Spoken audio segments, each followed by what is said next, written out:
you were in my classroom right now, I would put this gentleman's picture up on the board and we'd have a little trivia session to see who remembers who this gentleman is. Since you're in the virtual classroom, I'll have to just go ahead and tell you, but you may recognize him. His name is Dr. Jack Kevorkian. He was from Michigan and he was a pathologist. Dr. Kevorkian was operational in the 1980s and early 1990s in a way that earned him the nickname Dr. Death.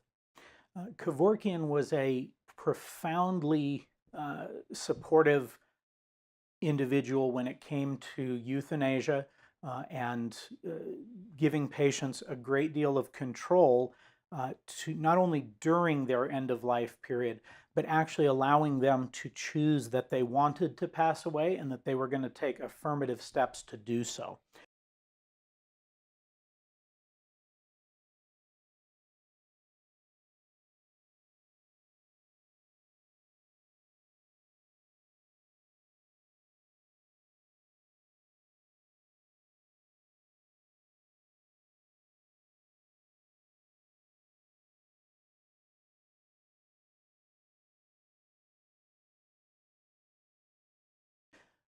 Kevorkian was tried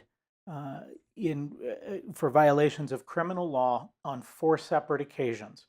The first 3 trials had him acquitted. And acquitted means not even just that they dropped the charges, means they filed the case, they went to a jury, and they won. And essentially an acquittal is an exoneration. It's not just a dismissal of charges. And of course, with double jeopardy law, he could never be tried again on that case. But the 4th time the state of Michigan sued or charged, Dr. Kevorkian, he was convicted of second-degree murder for his role in actually administering a lethal injection to a patient at their own request, of course. He served 8.5 years in prison for having done that and died not too long after his release.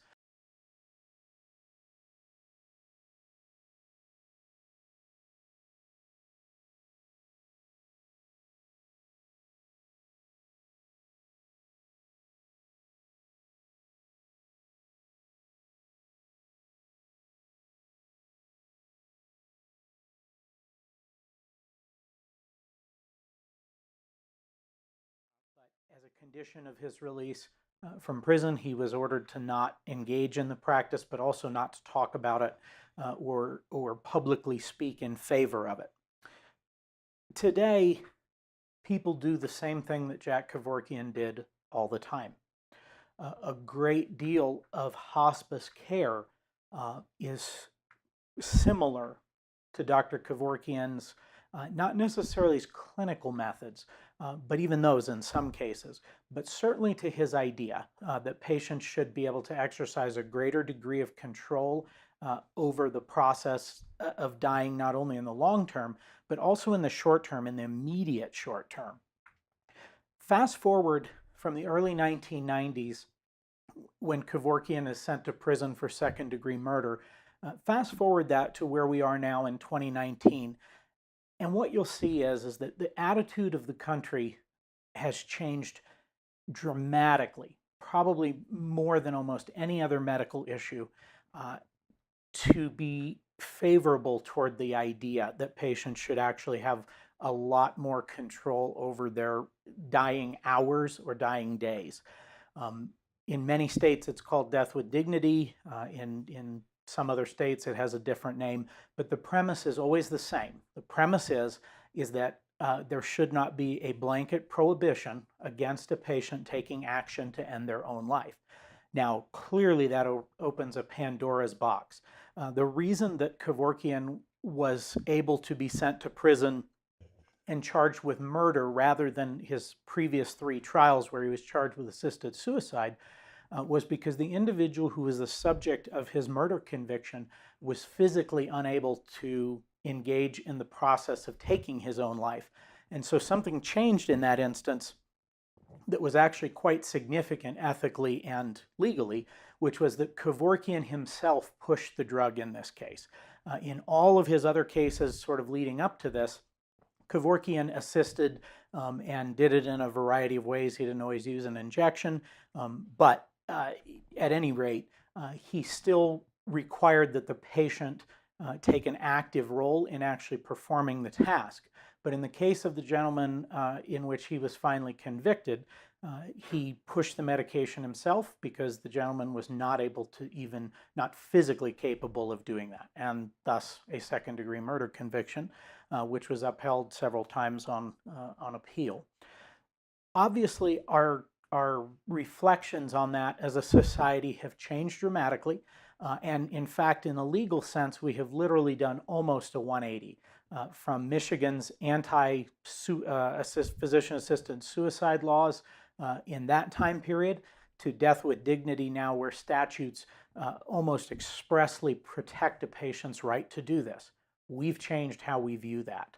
Our culture has changed what resources are available to people when it comes time to make their last decisions about death and dying. The assignment that you're going to do is to take an issue other than the one we just talked about with Jack Kevorkian and demonstrate through research how and why culture has changed to either reject something that used to be done or vice versa. And I'd like you to essentially use your research to demonstrate how, when there is a big difference in the age gap, or there is a big age gap between a care provider and an elderly individual, it's so important to think of that individual that you're working with not as you are today, but as they were when they grew up and when they were young.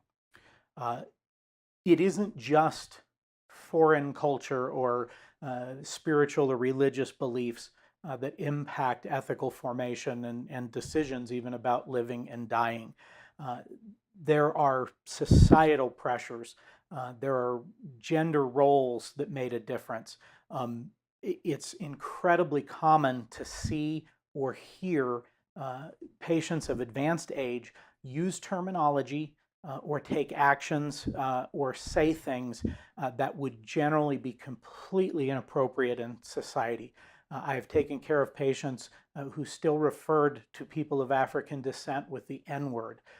I've heard racial slurs against other groups. I've heard elderly patients berate caregivers with an accent because they speak Spanish as a first language.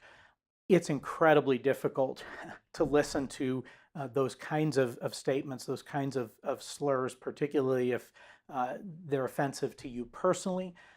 But one of the ways that you have to temper the frustration with that is just to remember that as you provide care to the aging, the culture has changed. Sometimes things are remarkably different in terms of what would be acceptable and unacceptable. And so even though you will have and form your ethical opinions about what the process should be like in the aging timeline, it's important for you to keep in mind that those things change, that culture and society change their views on things.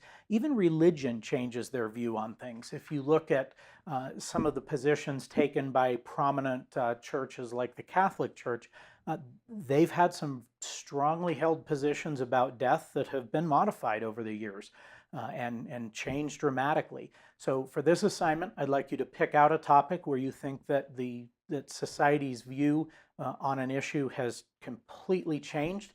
And by the way, it doesn't have to be an issue where something went from being prohibited to accepted. You could go in the other direction as well. Smoking is probably a great example of that. In the 1950s, 60s, smoking was absolutely fine. Now society's view on smoking is totally different.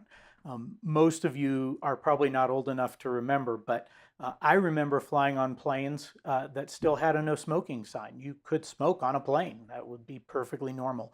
And so in some ways, we became less tolerant of smoking, I guess you could say. And so the assignment is to take something that culture views differently now as it relates to aging and dying, and sort of use your skills to depict how and why that change took place and over what time period it took place.